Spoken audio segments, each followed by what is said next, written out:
Sunday, and he's going to be hyping up the crowd. And they're actually, and I don't know if that other part, because I don't go to a lot of Bronco games. I watch from home. I go to maybe one a year. I don't know if that's normal to bring the legend of the game onto the field in the second quarter for a tribute video. I don't know. If it is, great. If it's not, even better. But is it safe to say that, considering how things ended here, that being invited back by the organization to be celebrated in the way that you should brings closure? Yes. That word closure? 100%. 100%. It brings it full circle, but it ends the chapter of the football book, because you know that you'll never put that jersey back on again. But it's fine, because at the end of the day, for me, it was like I wanted my son to see his dad step on that field one last time.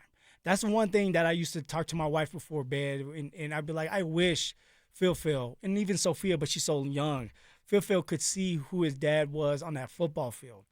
And now it's like you're not going to see your dad in a damn uniform, which thankfully probably better that you don't. But you're seeing your dad step on that football field, and it's like, Phil, this is something that maybe you could do if you want to. But like it's just a unique situation to close that chapter.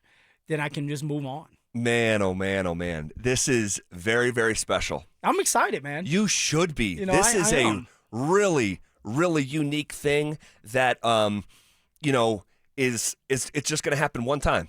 That's it. It's gonna happen one time. But I'll say this, man. Good on the Denver Broncos too. Yeah. Because there's a whole new operation over there and a whole new administration. And they are doing things the right way. And this is right. This is doing what's right. No doubt. No doubt. I mean, Greg Penner, Mr. Penner, and all of them up at top, George and Sean, like they know what they're doing. And that's just in general with the Super Bowl 50 team and the fan base and asking our input on the stadium. I mean, everything is being done first class. Yeah. Truly. And that's why we're 11-2. That's why it's a healthy situation here in Colorado, because things are being done right. Yeah. And I'll say this too. You are so rare, because I'll tell you this, there are not a lot of former players, and I'll just keep it to the Broncos. There are not a lot of former Broncos who, after their time with the Broncos, will wear Denver Bronco gear. There's not a lot. But you grew up here as a fan of the Broncos and got to play for the Broncos. So earlier in the week, you were wearing a Broncos hat doing the show. Yeah. I just do not see a lot of these former Broncos wearing the gear. And it's just such a unique story. It's its own. When you were out, me and Richie were doing the show, and we were talking about, based on the Elway documentary that's coming out here in a week and a half, we were saying, what other Colorado athlete could have their own documentary, and yours, man, it's a really unique story, and to be getting its final chapter for you as a player, is really cool this coming weekend, and in such a big game. No, and that's the thing. It is. It's huge. All these games aren't created equal. No, and the thing is, the fans are already going to be rowdy. They're going crazy, and I get to be a fan and experience that with them, because everything is right when the Broncos are winning. It's easy to go to work and brag to your buddies. It's easy to go home and talk about the game and just say, okay, our parlay hit. It's just things like that help you out, and it's because what the Denver Broncos are doing. And if I can just be a small part of what Sean's saying, the crowd is going to be important. Yeah. And right before that kickoff, if the players can feel that love, that extra oomph, that loudness in that stadium that can just get over the top of, like, this is a real big-time game for you guys, but we're all here backing you guys. Yep. That's what it's about. It's about coming together and trying to win this damn game. Well, it's the biggest game of the year, and you're getting honored. And if you're just joining us, because I'm seeing on the RamosLaw.com text line, which has lit up, by the way, and so many congratulatory messages and thoughts and unique stories and all that I'm seeing right now. But, really cool. You know what I think about with the Elway one, because I wasn't here to talk about the documentary. Like, this is great for Elway too, because Elway may have left a bad taste in some people's mouth because of him as a general manager. But being able to watch this documentary, I think he's going to capture some more like people getting back on the board, on the bandwagon of like, this is why we love Elway. Sure. Because of what he brought to this town. Sure. I just had to put that in there. No, and well, I'm just going to go here. Do you have a complicated look at John Elway because he was probably the central reason why that the Broncos moved on from you when they did. And we've had these conversations before. I knew going into this, and I didn't. So when I was undrafted, you guys when you're undrafted, you have 4 minutes to make a decision wherever you're going to go. And for me, it was between Tennessee, Baltimore, and the Denver Broncos. And I remember talking to my agent, Mike McCartney, and I said, what do you think I should do? My mom wants me to stay home. He said, this will be your best opportunity to play. But I will say this, working with Elway on some of my other players, and this was like, I want to say the time with the Kirk Cousins stuff. So, Mike McIntyre has Kirk Cousins as his guy, and they were trying to get something done in Denver. Yeah, Elway wanted Kirk. Yeah, oh yeah, and it was almost done. Something went through. He said, you're going to be able to play here, but you probably won't get paid here. That's exactly what he said before I even signed the paper. But I wasn't thinking of that because I was undrafted. I'm like, how can I get paid if I'm not playing? So let me go and play. I didn't know I was going to end up going for 1,000 yards. That wasn't in my mind. I just wanted to make the practice squad. Right. But as things started to transpire and I was having this success, and it was coming down to like, okay, I can get paid here a little bit and having a contract ready, and it just didn't go through. It's always going to leave you a bitter taste in your mouth because you're sitting there saying you probably lost millions off of somebody's decision. Yep. And if it was him or somebody else, because it's not just one person in there, guys. Just like any job you do, it's always somebody that you don't see that's deciding your fate. Isn't that the that's simple as that. Somebody that you don't even talk to is the one that decides what you get to do. Yep. And so you just don't know what happens, and you move on, and you lick your wounds, and other things come about. But that's how it is. That's life. But that's the work life, and what we're finding out. No matter what you do. That's right, Phil. That's right.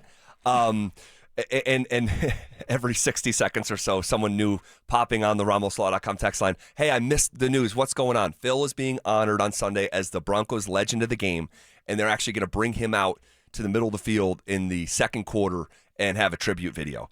And it's so deserved. It's an incredible honor. I think it's a testament to doing things the right way under this new ownership group. I would have to believe that Patrick Smythe had some vote in this as well. Yeah, I mean, hell, Zach, maybe even you when you advocated. Remember, we're sitting there. Oh, I did. I did do that. I did do that. It's the summertime. You, Pat, and myself, we usually tend to sit there and talk. And you was like, "Yo, when are you gonna have Phillip in there?" And I mean, sure enough, we got the Green Bay Packer game. Man, how cool is this? How cool is this? And then just the tribute video. That crowd is going to love you up on Sunday because, again, I'm looking at the text line. I'm seeing people saying that they're getting emotional listening to this conversation because you had a really unique connection to the community. And like, here's what I can confidently say. No one ever loved playing for the Denver Broncos, not being in the NFL, the Broncos specifically, more than Phillip Lindsay. Like, I love my state. I like, players are going to come and go, but for the Denver Broncos and what they stand for and the things that they've done for my family, but also just watching them growing up. Yeah. I mean, putting on that fake helmet, putting on a fake visor, and imagine myself as someone like Quentin Griffin. Someone like Tatum Bell. Like, this was what it was all about. Watching Peyton Manning, even when he was with the Colts and the Denver Broncos had to try to beat them to get into some playoffs, like just watching that go on and in my garage, running around, pretending like I was them. Like, this is what it's all about. And I hope for me, Zach, it was more of, hopefully there's a kid out there that's watching me saying, I can do it. Sure. At 5'8" or 5'7", I'm not going to give myself 5'8", 5'7", 185.5 pounds. but you're out there with the so-called big dogs. Right. But you're knocking them asses down too. Right. That's what it's all about, And so it's the fun of it, but hopefully, it helps another kid out there. Yeah, and I saw someone a few minutes ago say Phillip basically lived the dream of every kid growing up in Colorado. Like, you got to be the Disney story. And obviously through all hard work, you didn't win the Powerball, right? You worked your way onto that field. And I'll say this, man, like I was doing this job when you came onto the scene. I was here, okay? There is no one in my 9 football seasons that burned brighter when they were doing their thing than you, because of the story and because of it all. And so, and here's the thing, like it was a burst of light in a dark time. Yeah. And you're not thinking about the dark time when you're playing for the Broncos, but like, some of those seasons were hard, for the fans, and it was such a breath of fresh air when number 30 found some space. Yeah, I mean, it was just a story. And Terrell Davis letting me wear his jersey. Come on. Not knowing who I was. That's a part of the story. Like knowing who I was, but really it's like, dude, are you going to handle my jersey the right way? Like, you're a practice squad player pretty much. Like, that's exactly who I was, even if I made the team. But having that conversation with him and him saying, yo, I believe in you. And then having conversations throughout the year of like, hey, you're doing the right things. Like, it's all about the story in our journeys. And you have a story in a journey. I have a story. Our listeners have stories and journeys. And when we sit down and we get to like watch and listen to these players, our listeners, and tell their journey, it's amazing, man. Yeah. Truly. And here's what I'm going to ask this community to do. Okay? If you have a Phillip Lindsay jersey and you're going to that game, it needs to be number 30 on Sunday. If you have a Phil jersey, and I see them all over town, all right? If you have a Phillip Lindsay jersey and you're going to that game, make it number 30 on Sunday. That'd be cool, man. That is going to be a great atmosphere. Do you think that you'll get emotional? Yeah. I'm like, my wife has never seen me cry. So she always is like, yo, Phil, why don't you cry? Because I cry in the dark. Like that for me, I cry in the dark.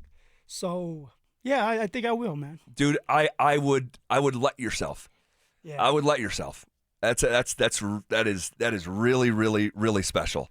I want to read just because we're too late in the segment to get to some of this Matt LaFleur audio. And you let me ramble on too long. No, it's too good, and it's too special of a moment to try to shoehorn something in while we're doing this. I remember you asking for Terrell Davis for the jersey. Mad honor, brother. These are RamosLaw.com texts. Congrats, Phil.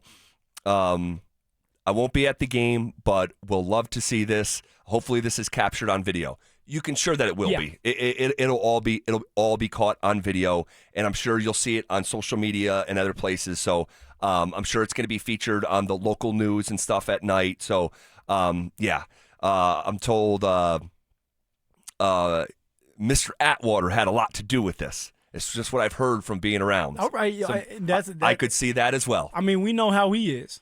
He is great. He is great. Just first class, man. I love that dude. All right, let's get to some more here. I still have my Phillip Lindsay 30 jersey. I'll break it out this weekend. Go Broncos. That's Chandler from Fort Collins. Hey, Phil, as a Colorado State alum, I couldn't stand you in college, but you grew on me in the NFL. Congratulations for this honor. Coming up on Sunday, you deserve it, and that's coming from a CSU fan. That's Eric in Colorado Springs. Phillip, you come across as so easygoing and nice. I can't imagine the fury that you had to run with. It's just crazy to me. Elsewhere, someone says if you lose, you can never attend a game again. Deal. There's just so much. Phillip Lindsay for governor. Is Phillip Lindsay going to cry on Sunday? I just asked him that. You got to hit us with the mile-high salute on Sunday. The right hand. You may have to think about that. Mike in Centennial wants to see you do the mile-high salute. Man, there's just so much outpouring of this, and so many supporters that loved watching you play, and a lot of people, and I hear this out and about, like so many people took up for you with the way that it ended. Yeah. I hear that as much as anything else, man. Like, man, I was so pissed at the Broncos. Yeah. You know, and some sort of sentiment like that. Someone texting in for the first time ever. Ben says, I freaking love Phillip Lindsay. Best 104.3 segment I can remember. You guys keep killing it. Cannot wait to see this on Sunday. Someone else, I'll be at the game on Sunday, and I'll be cheering the loudest I have for you, Phil. Congratulations. Hell yeah. Proud of you, brother. Let's go. Phil should take his shirt off and start running around the field. Let the security guard try to tackle me. yes. So great stuff. Fantastic honor. That'll be fun. Really happy for you that you get that closure. You know, closing this chapter. And here's the thing, dude. Here's the thing. Like, here you are. Your playing days are over, and you still find yourself in the spotlight. And you're getting better and better at this job. Yeah. And down the road, if you continue to do this and you will talk to people who never saw you play and that are just fans of you on 104.3 The Fan. Well, every day that goes by, you're not the football player anymore. Right? Like you have to continue to stick around to build your connections because it's just how it goes. But I'll be okay with that. It is what it is. What it is. Yeah. It's great. It's a different kind of honor. That's a different kind of honor. Yeah. Okay. Great stuff. We will get to the Matt LaFleur audio here in just a couple minutes, but we found a new wrinkle in the Philip Rivers story. All right, that I want to talk about. Also,